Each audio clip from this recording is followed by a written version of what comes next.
옆 사람과 손 하트로 인사하겠습니다. 사랑합니다. 사랑합니다. 늘 말씀드리지만 마스크 끼고 인사하면은요 눈빛이 굉장히 사나워 보입니다. 좀 더 웃으면서 인사하겠습니다. 사랑합니다. 따라하시겠어요? 너를 붙들리라. 너를 붙들리라. 오늘 본문은 이사야 선지자를 통해 우리에게 주는 위로의 말씀입니다. 본문의 역사적 배경은 이렇죠. 이스라엘 백성이 바벨론에 끌려가서 70년 동안을 포로 생활하게 됩니다. 그런데 말이 70년이지 이스라엘의 입장에서 보면 정말 기약이 없는 시간이었습니다. 그러다 보니 수많은 이스라엘 백성들이 그들의 육신의 안락을 위해서 신앙적으로 타협하고 변절하며 하나님 중심의 신앙을 버리고 있었습니다. 우리도 일제 강점 36년의 기간 동안 얼마나 많은 사람들이 변절하고 돌아섰습니까? 이스라엘 백성들도 그랬다는 거죠. 하지만 그런 가운데서도 하나님에 대한 믿음을 잃지 않고 여전히 견디고 버텨내던 이들도 있었는데 안타깝게도 그들도 더 이상은 버틸 수 없는 임계점에 다다르고 있었습니다. 우리가 보통 신앙적으로 회의가 될 때 어떤 생각을 합니까? 아마도 하나님이 우리를 잊으신 건 아닐까? 하나님이 우리를 버리신 건 아닐까? 하나님이 우리를 포기하신 건 아닐까? 그런 생각을 할 겁니다. 마찬가지로 이스라엘 백성들도 그런 열패감 속에서 낙담하고 좌절해 있었다는 거죠. 그런데 바로 그때 하나님께서 이사야 선지자를 통해서 주신 말씀이 바로 이 말씀이었습니다. 두려워하지 말라. 내가 너와 함께함이니라. 놀라지 말라. 나는 내 하나님이 됨이라. 내가 너를 굳세게 하리라. 참으로 너를 도와주리라. 참으로 나의 의로운 오른손으로 너를 붙들리라. 할렐루야. 여러분, 우리가 인생을 살면서 느끼는 것 가운데 하나는 세상에는 두려운 것들이 참 많구나 하는 겁니다. 나이가 먹고 갈수록 세상을 보면 이전에는 알지 못했던 두려운 것들을 참 많이 만나게 됩니다. 제가 어릴 때 가장 두려웠던 것은 귀신이었습니다. 그런데 나이가 들고 보니 귀신은 두렵지 않고 오히려 사람이 두려운 거죠.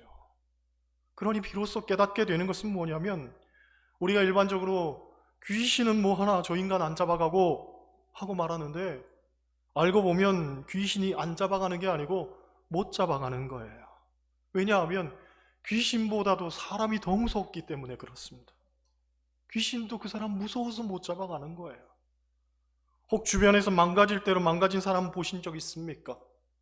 아주 악에 치받쳐 사는 사람 보신 적 있습니까? 윤리도 도덕도 심지어 상식도 전혀 통하지 않는 사람을 만나보신 적 있으십니까? 얼마나 두려운지 모릅니다. 그들이 쏘아보는 눈빛, 괴랄하게 드러내는 이빨, 꽥꽥 짖어대는 목소리, 심지어 그들이 내뱉는 숨소리까지 사람을 얼마나 숨막히게 하고 얼어붙게 만드는지 모릅니다. 그러니 그들을 보면서 세상에서 가장 무서운 것은 다름 아닌 사람일 수도 있겠구나 하고 우리가 생각하게 되는 거죠. 심리학자들에 따르면 사람들이 두려움을 대하는 몇 가지 자세가 있다고 합니다. 먼저 아무 일 없이 회피해버리는 경우입니다. 물론 당장 나에게 있어서는 상관없는 듯 보이지만 종국에는 이것이 우리의 문제고 나의 문제일 수 있습니다.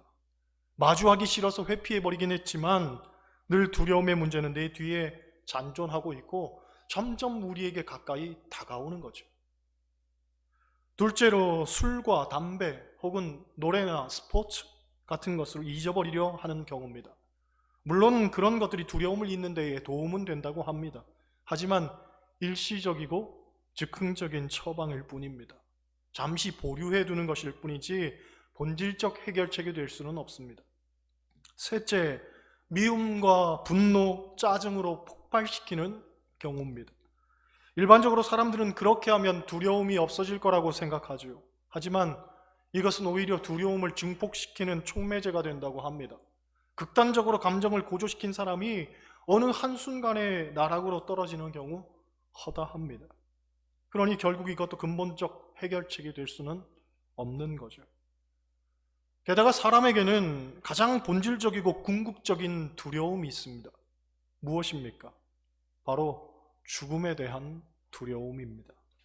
이 죽음에 대해서 성경은 이런 말을 하죠. 한 번 죽는 것은 사람에게 정해진 것이요 그 후에는 심판이 있으리라. 여러분, 죽음으로 인생의 모든 것이 완전히 갈물이 된다면 차라리 속 시원할 수도 있겠죠. 하지만 기실 그렇지 않다는 데에 문제가 있습니다. 곧 죽은 후에는 심판이 있어서 하나님께서 우리의 삶에 대한 그리고 죄에 대한 것들을 계수하실 텐데 어찌 그것이 두렵지 않겠냐는 말이죠. 사람은 필연적으로 죄를 지을 수밖에 없습니다. 아무리 정직하고 깨끗하게 산다고 해도 죄의 문제는 늘 꼬리표처럼 우리를 따라다닙니다. 돌아보면 내가 무심코 건네는 말 한마디에 누군가는 큰 상처를 받을 수 있습니다. 나는 그런 의도가 아니었는데 받아들이는 사람이 너무 큰 고통을 받는 그런 경우도 있는 거죠. 이런 경우 내가 죄를 원한 건 아니었습니다. 하지만 성경이 말한 것처럼 죄가 나를 원했던 겁니다. 장경동 목사님 책을 보고 은혜를 받은 적이 있습니다. 이분이 20대 가난한 전도사 시절에 월급을 6만 원 받았는데 방세로 3만 원 내고 11조 6천 원 내고 감사헌금 및 기타 헌금 내고 나면 한 달 생활비가 2만 원도 안 됐다고 합니다. 결혼해서 아이도 있는데 너무 생활비가 적다 보니까 실제 먹고 사는 것조차 굉장히 힘들 정도로 궁핍했다고 합니다. 그러던 어느 날 겨울을 문턱에 둔 김장철이었습니다. 사모님이 주인집 김장을 도와줬는데 김장을 다 담그고 났더니 배추에서 뜯어낸 겉잎들이 이렇게 모아져 있더랍니다. 그걸 모아서 시래육국이라도 끓여 먹으려고 주워 담고 있는데 주인 아주머니가 무심코 말을 건넸습니다. 세대, 그건 왜 주워 모아? 돼지 갖다 주려고 그래? 주인 아주머니는 나쁜 의도로 말한 건 아니었습니다. 정말 궁금해서 무심코 건넨 말이었습니다. 사모님도 주인 아주머니가 전혀 나쁜 의도를 갖고 이야기한 건 아니라는 걸 알았습니다. 하지만 그 말을 들은 사모님이 너무 큰 상처를 받았다는 거죠. 그런데 남편 목사님에게는 차마 말할 수가 없어서 가슴 한켠에 고이 두고 간직했다가 오랜 시간이 지난 후에 삶이 좀 편만해지고 난 다음에 그 다음에 이 얘기를 꺼내 놓은 거예요. 그 얘기를 들으면서 목사님이 3가지를 느꼈다고 합니다. 첫째, 아무렇지도 않게 던진 말이 상대방에게는 큰 상처가 될 수도 있겠구나. 나는 정말 무심코 던진 말이지만 그게 누군가의 심장을 파고드는 비수가 될 수도 있겠구나 하는 것. 그것을 첫 번째 느꼈고, 두 번째, 상대방이 뭔가 저의를 갖고 하는 말에도 내가 상처를 받으면 안 되는데 아무런 의미도 없이 한 말에 더더욱 상처를 받을 필요는 없겠구나. 그것을 느꼈다고 합니다. 셋째, 사모님이 그 얘기를 그 힘든 때에 하지 않고 나중에 형편이 좋아지고 난 다음에 했는데 만약 그때 그 즉시로 이야기를 했다면 당신이 아마 목회도 그만두고 당장 돈 벌러 나섰을 거라는 거죠. 그런데 나중에 형편이 좋아지고 난 다음 그 이야기를 꺼내놓는데 그것이 기분을 나쁘게 하는 게 아니고 오히려 유쾌한 감정이 들더라는 거예요. 그래, 그땐 우리가 그렇게 힘들었지, 그땐 그렇게 살았지 하면서 허허 웃게 되더라는 거예요. 그러니까 힘든 말이 삶이 힘든 그 순간에는 상처가 되겠지만 나중에 힘든 때가 다 지나가고 나면 오히려 추억이 되더라는 거예요. 지금 당장은 그 말이 내 삶에 비수같이 다가올지 모르지만 나중에 내 삶을 찬찬히 복기해 보면 별건 아니라는 거죠. 별거 아닌 거예요. 그렇습니다. 정말 쉽지 않은 게 인생입니다. 원치 않게 상처를 줄 때도 있고 또 원치 않게 상처를 받을 때도 있습니다. 사실 이것은 우리가 삶에서 수도 없이 경험하는 문제죠. 특히나 교회에서 참 많이 겪는 일입니다.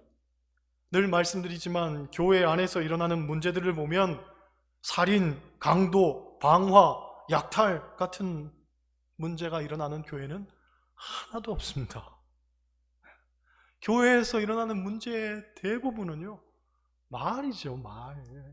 사소한 말. 정말 사소했는데 그 말 한마디 때문에 엄청난 참사가 일어나는 거예요. 그래서 산에서는 불조심, 강에서는 물조심, 교회에서는 말조심, 이런 얘기도 있습니다.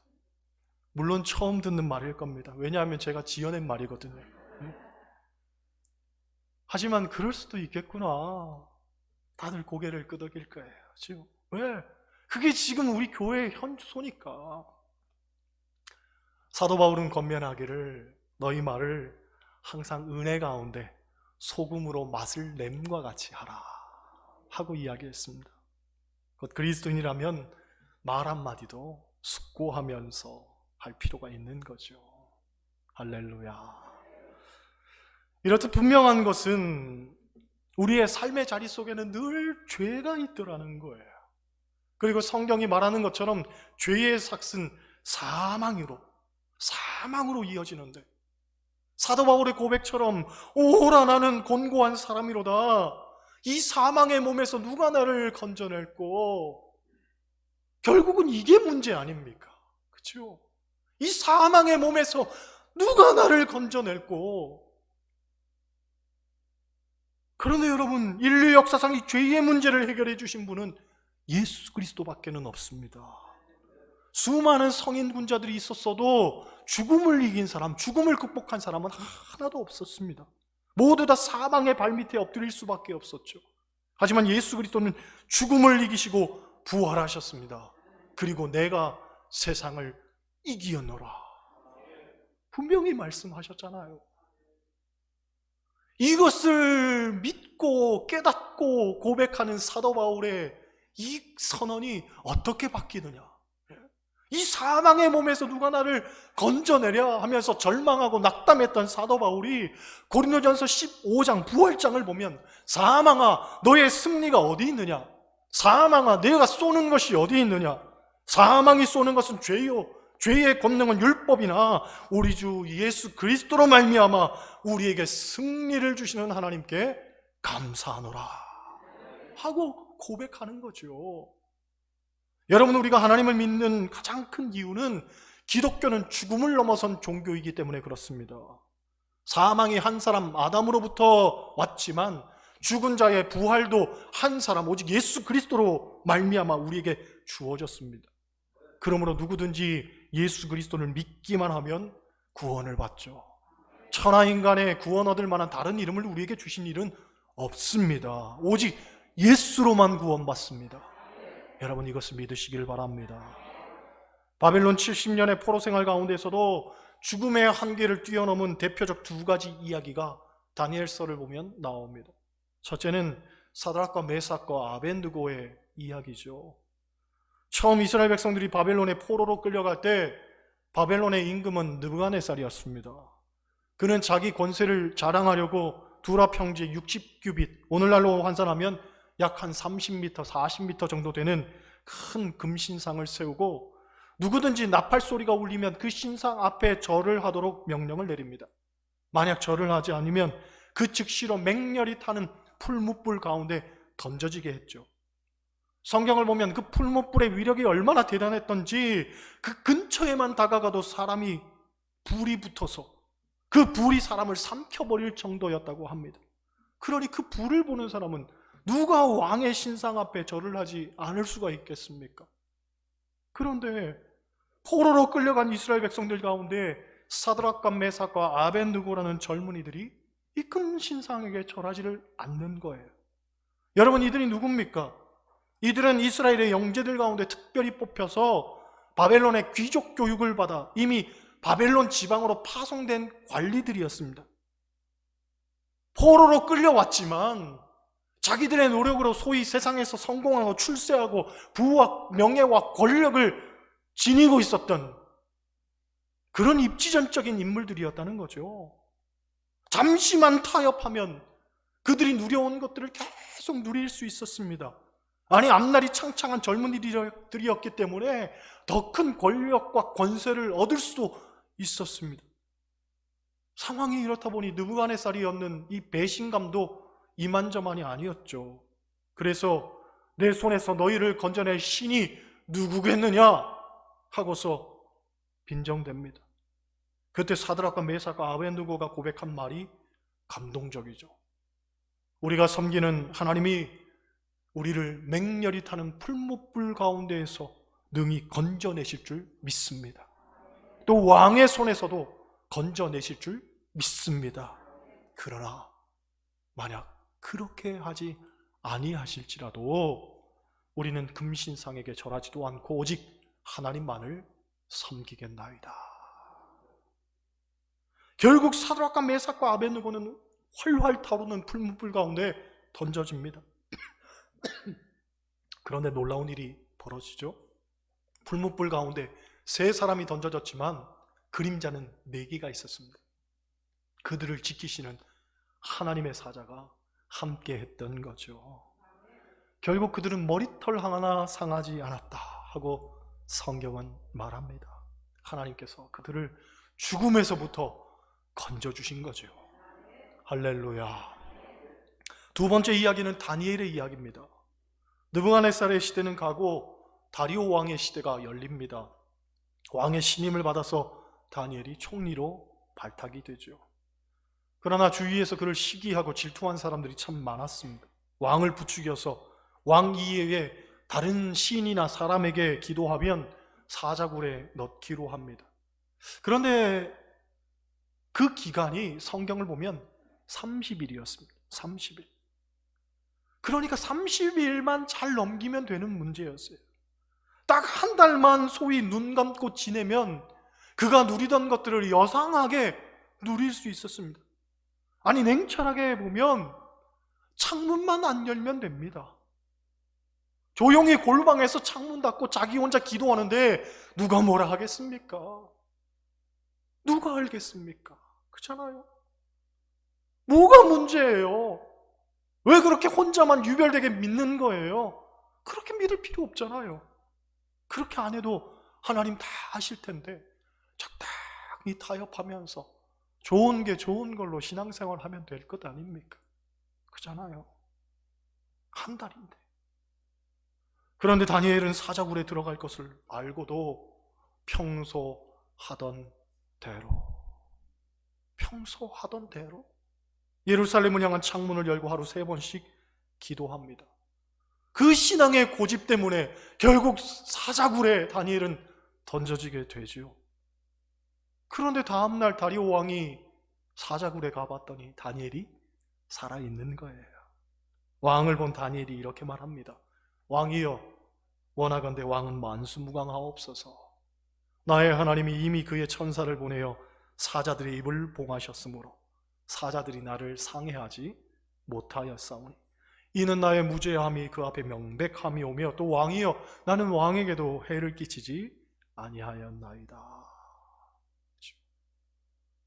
다니엘을 사자굴에서 올린 지 그의 몸이 조금도 상하지 아니하였는데 다니엘서를 보면 어떤 이야기를 하냐면 이는 그가 자기 하나님을 믿음이라.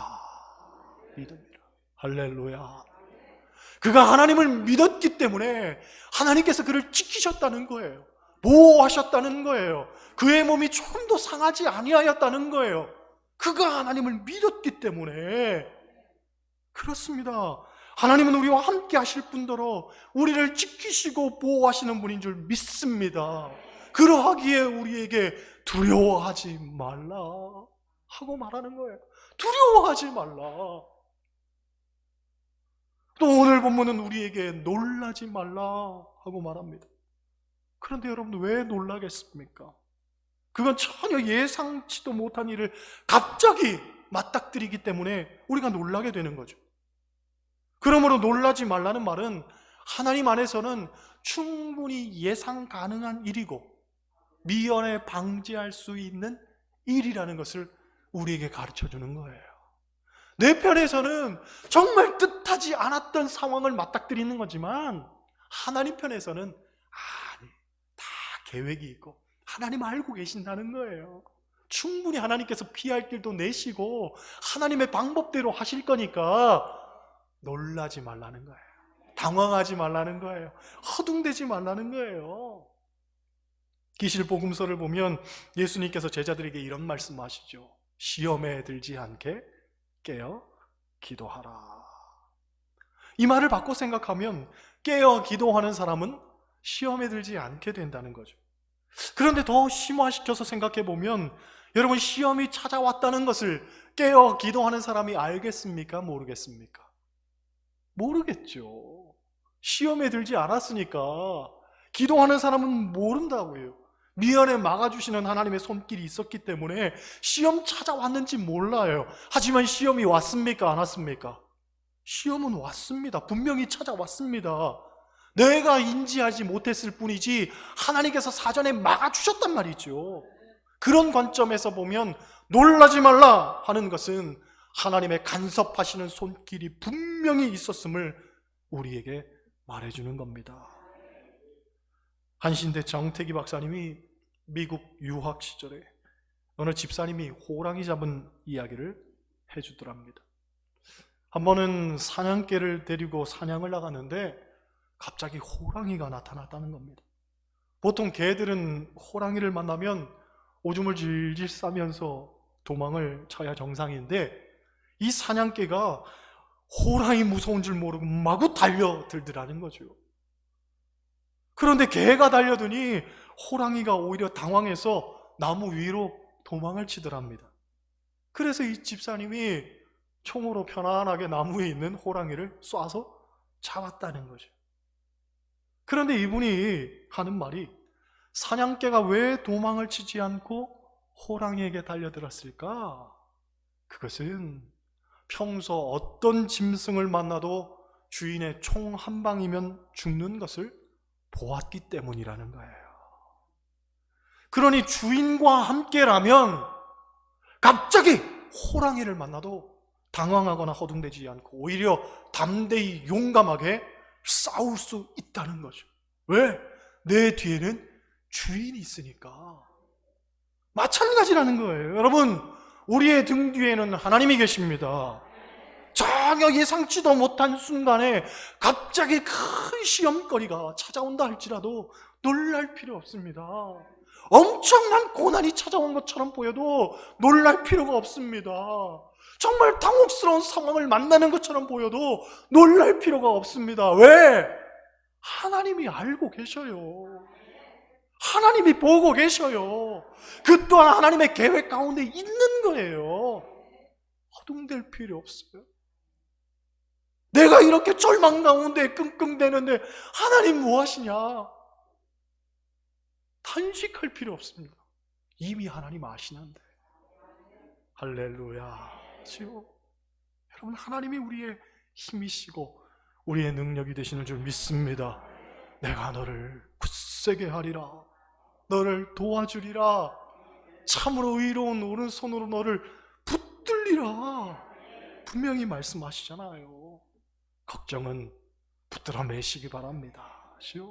여러분에게 찾아왔던 이 두려움과 놀람 다 벗어 던지시길 바랍니다. 오직 하나님을 바라보고 하나님을 신뢰하시길 바랍니다. 나와 함께 하시는 하나님, 우리를 붙들어 주십니다. 그 오른손으로 붙들어 주십니다.